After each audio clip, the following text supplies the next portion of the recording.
Cruise control must be nice, buddy. Badass little bike though. I don't know, not a Harley guy. Never have been. But, what's going on, everybody? Today I want to talk about the starting of us on a 600 or, you know, stuff like that. That everybody's always like, oh my god, you can't do. Look at me, I'm speeding and there's a popo. They don't give a fuck.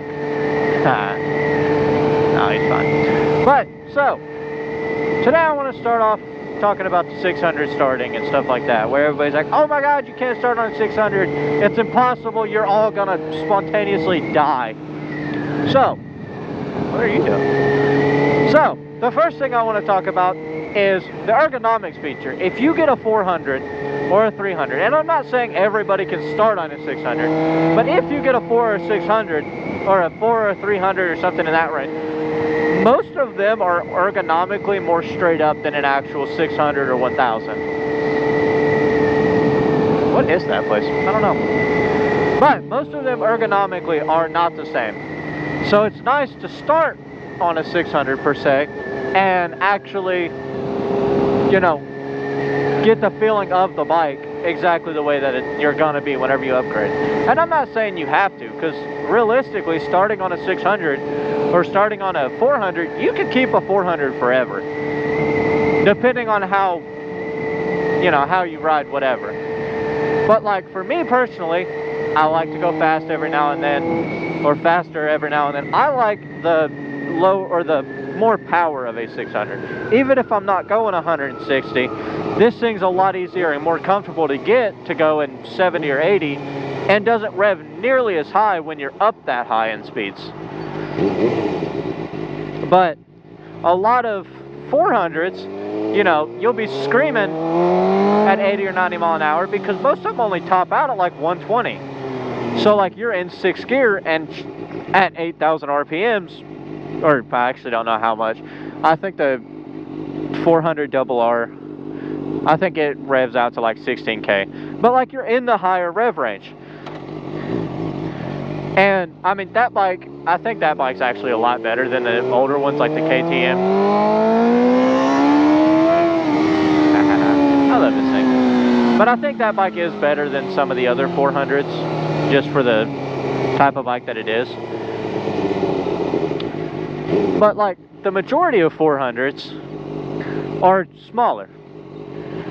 But like the 600s, you know, obviously they're faster, they have more power, all that stuff. But that's not really the reason I'm saying you can't. Like this one, it's a 2005 GSX-R 600. On most of these bikes, especially the inline 4s, if you get an older one, or I think even some of the newer 600s still have the inline 4s, like up to like 2024, 2025. But those bikes have an inline 4. And what the inline 4 does is all of your power is at the top of your power band.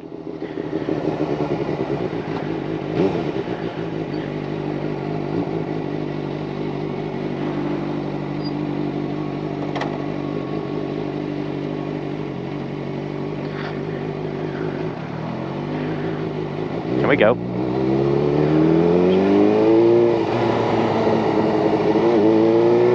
God, this car's going so slow. But the inline 4s, all of your power is above about 9,000, 10,000 RPMs. And especially if you're new to riding, before you get comfortable on a 600, you're not going to rev this thing out to 16,000 RPMs, probably ever, unless you know what you're doing. Because as a first-time rider, that is scary.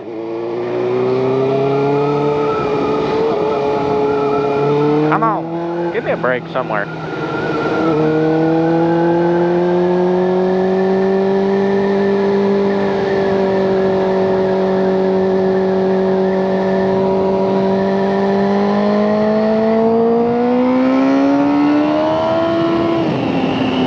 But like, the bike itself, most of these bikes don't only rev out, or rev out really high, but their power bands stay when it's really high. They don't stay in like up to about 8,000 RPMs. This bike, it's fast, but it's not powerful.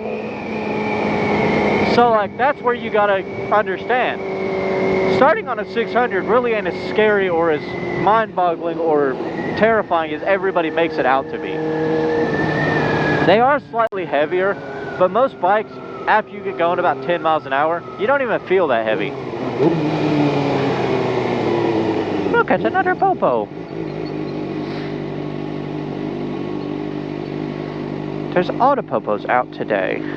But like the 600s and stuff, most of them are running inline fours where, like I said, your power band's up top. You're high in the RPMs. If you're riding like that, you're more than likely comfortable with the bike. So, and yeah, like I said, they're heavier. They do weigh a little bit more. After about 10, 15 miles an hour, that weight's non-existent. I mean, you don't feel that weight on one of these bikes whenever you're moving. But you don't feel the weight on these bikes while you're moving. Now, standing still, yeah. But like me, I am 6 foot tall, 200 pounds. This bike is not heavy for me as a person. This bike is very comfortable for me. I can flat foot it. I'm comfortable standing with it. I can hold it with one hand and just sit there and just sit with it. So it's not like it's a big bike. But what a lot of people they hear, oh, it goes 160. Yeah, but the biggest difference between most bikes is how long it really takes them to get there. Because most 1000s only go about 180, 190. And like, yeah, that's fast, but when you compare it, a 600 goes 160, which is only about 20, 30 miles an hour slower than a 1000. But the power is how fast you get there. A 400, you're going to take, 8 to 10 seconds to get to 60 or 100, which if you're new to riding, you're not going to be going 100 anyways.